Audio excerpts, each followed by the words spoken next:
Isa sa pinakamalalakas na pangalan sa mundo ng Philippine boxing ngayon ay si John Riel Cuadro Alas Casimero.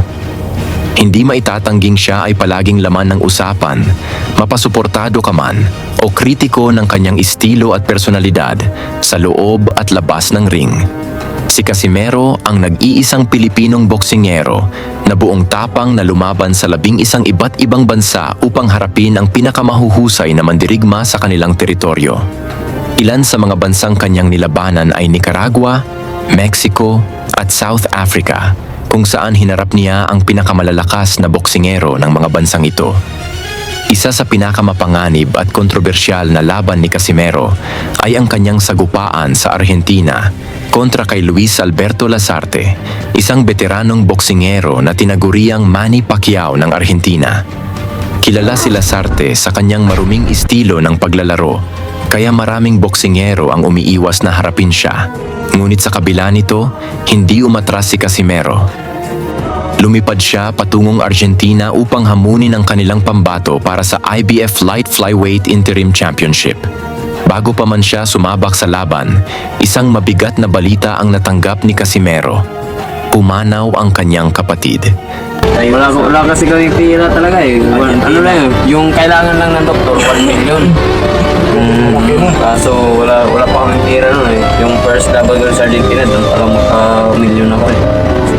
Sa kabila ng matinding emosyon, pinili niyang ituloy ang laban, hindi lang para sa kanyang pamilya kundi para rin sa bayan. Patunay ito ng kanyang tapang at dedikasyon bilang isang mandirigma. Sa laban na ginanap sa Club Unidos, Mar del Plata, Argentina, agad nang nag-init ang bakbakan mula sa unang round pa lang.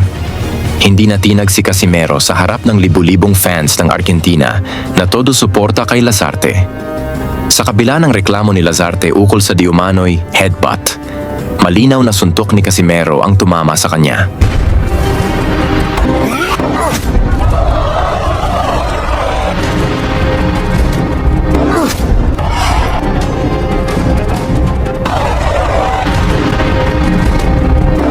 Allí está el negocio, el trámite de la pelea. Atención, llegó con la derecha Casimero sobre la cara de Lasarte.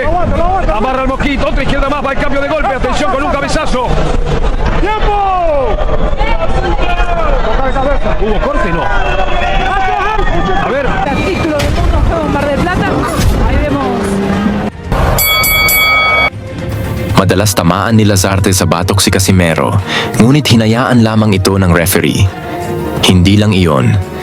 Madalas din siyang sumuntok pagkatapos ng break, isang hayagang paglabag sa patakaran. Imprevisto por la cantidad de infracciones.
Sa ika-6 na round, mas tumindi pa ang pandaraya ni Lazarte. Hindi na siya gumamit ng mouthpiece at kinagat pa ang balikat ni Casimero, tulad ng ginawa ni Mike Tyson kay Evander Holyfield noon. Sa kabila ng lahat ng panggugulang, nanatiling matatag si Casimero.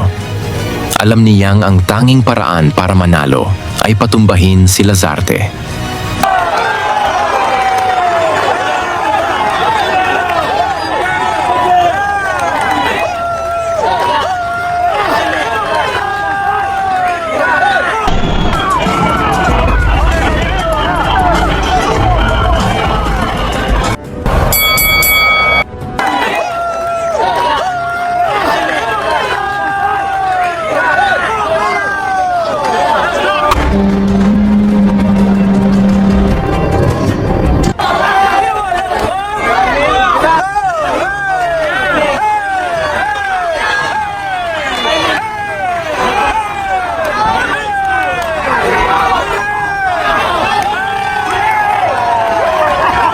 En un terreno sucio. Por segunda vez. En un terreno sucio. Sa ika-9 na round, nagpakawala siya ng sunod-sunod na mabibigat na suntok.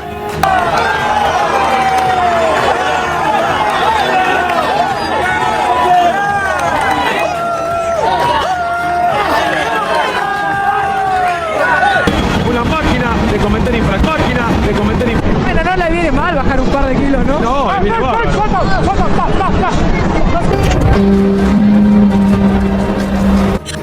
Isang matinding kombinasyon ang nagpabagsak kay Lazarte, ngunit sinubukan pa nitong makalusot sa referee. Está Mariano Lazarte, llegó Casimero.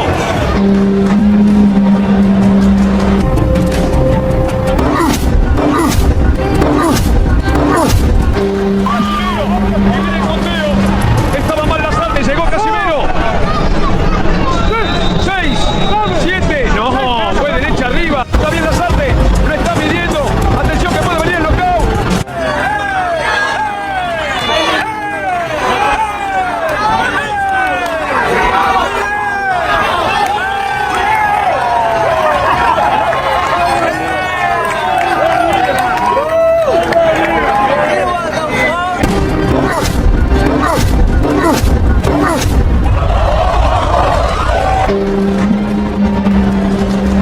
Está knockout.